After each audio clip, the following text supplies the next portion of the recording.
Okay, so I've been busy mining. I've got myself a nice little mine which goes down to a cavern or two. I've got a few apple trees which are currently feeding me. I found some iron and I've been making a little bit of smooth stone for various purposes, but mainly because I need to make something, which is why I'm starting this video again. Right, now, okay, so it's a rainy day. I'm not going to go out at the moment. My base is not too far from spawn, which is just over there. So I'm kind of on the other side of the mountain. Now, this is the beginnings of what I want to make.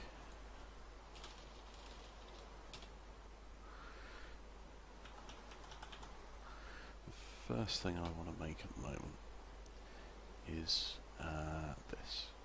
It's called a Stirling generator, and effectively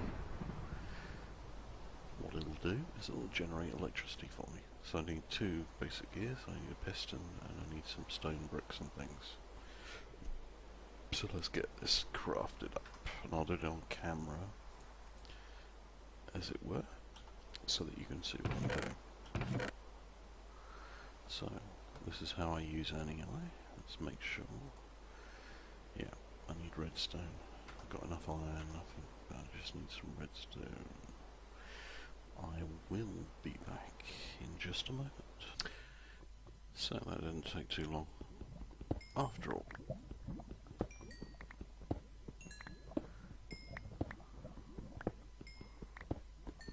We'll just get a few bits before I carry on.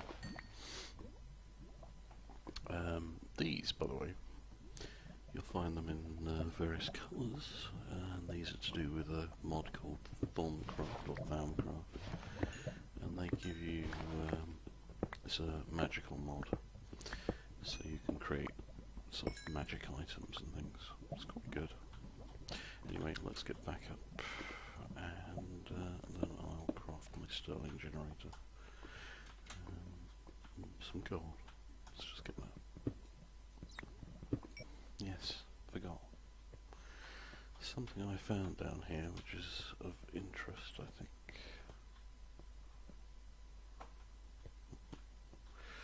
There's a dungeon, but I'm not going to explore it just yet.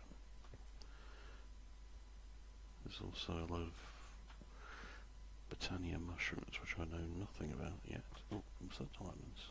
No. Silver. Anyway.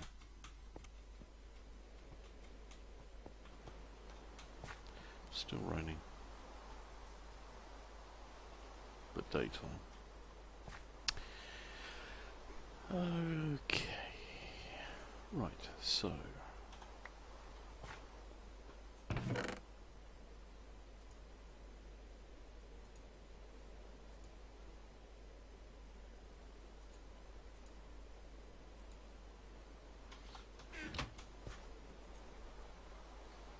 So I want a Stirling generator.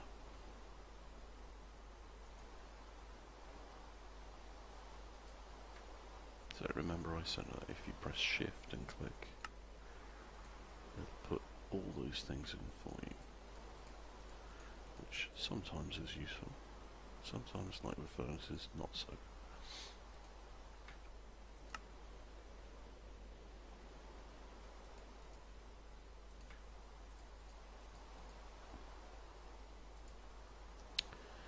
We've got a furnace, we've got that, we've got that. This is next.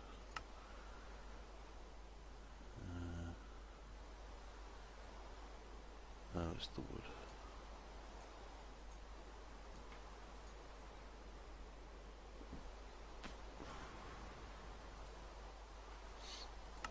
There we go. I'm going to make two of them actually. I've got everything I need now. Yep. So I've got my first machine. Where shall I put it temporarily? I think we'll have them in the wall over here.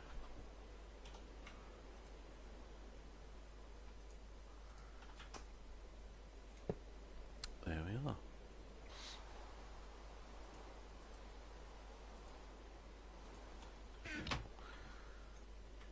So if I put coal in here,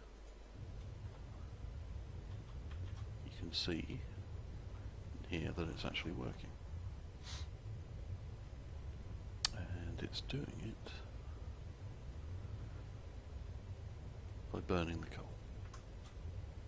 Right, now there's another machine I want to make, which is going to help me. And this one is called a sag mill. So luckily I've got another piston, but I need one of these. To get one of those, I need quite a lot of iron bars and one of those. So I need 2 bits of redstone, some gold nuggets and some copper. So let's get that together.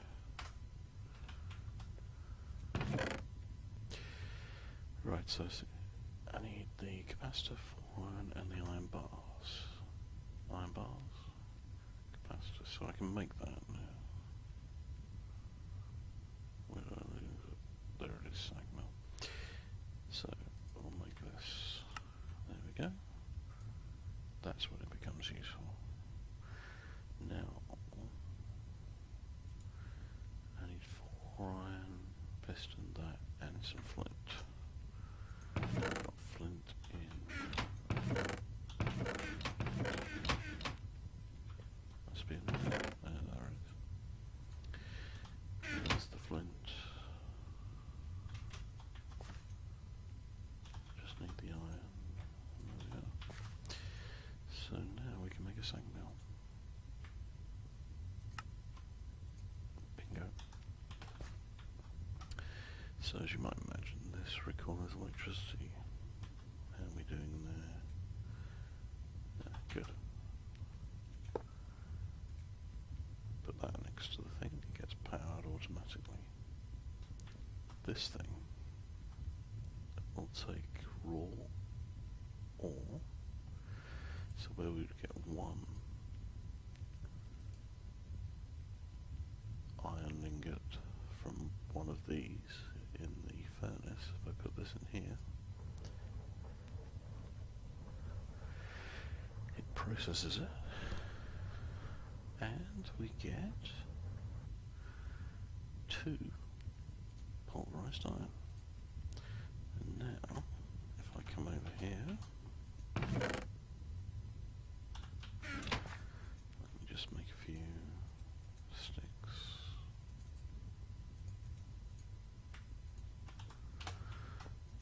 But if I come here and put those in there, then we get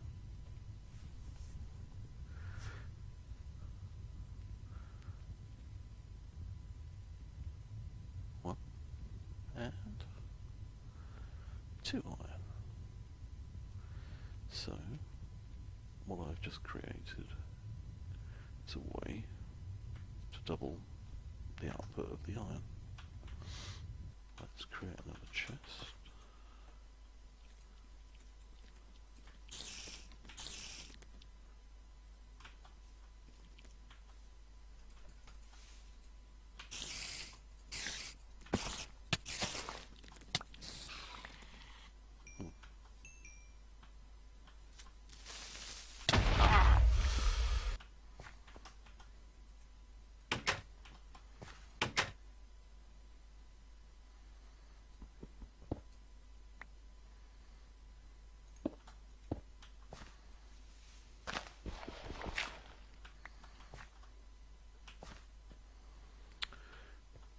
Right. Okay, so after a bit of a creeper disaster,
Okay, so minor creeper problem which I just fixed. I'll clean up outside in a minute. So, okay, let's have a look at this segment. I've shown you what it does, and now I'm going to show you something else. So, if you notice, if I move the mouse over here, I can drag. If I left click and drag, it shows me a different face. So, for example, let's look at the bottom for a minute. If I put the cursor over the bottom, get that square, and I can click, right click, and it changes it. It says pull, and it highlights the input slot. Okay, and what that means is that if there's something underneath with an inventory, it'll pull it in, pull stuff in from there, slot by slot, put it into the input slot here, and it'll get processed. Or if I right click again, it says push, and these inventory slots become highlighted, and it means that anything that goes into there after processing will get pushed out that way. I can equally have it pushing and pulling from the same place, but there's a problem with that which maybe I'll talk about a bit later. I can have it disabled, or nothing at all. So what I've got is on the right here, I've got a chest, and I'm pulling from that chest, and on the top I've got another chest, and I'm going to push into that chest. So how's this going to work? Well, if I put iron ore in there, there's now iron ore in there, and I'll process, and it comes out, but it's disappeared because it's just gone up here. So I can now just put all the things that need processing, all these ores. I'll come to what they're useful for at some point. Into there, and it'll get put through there and come out on top. So there's about 50 in there, so they should be over 100. 100 and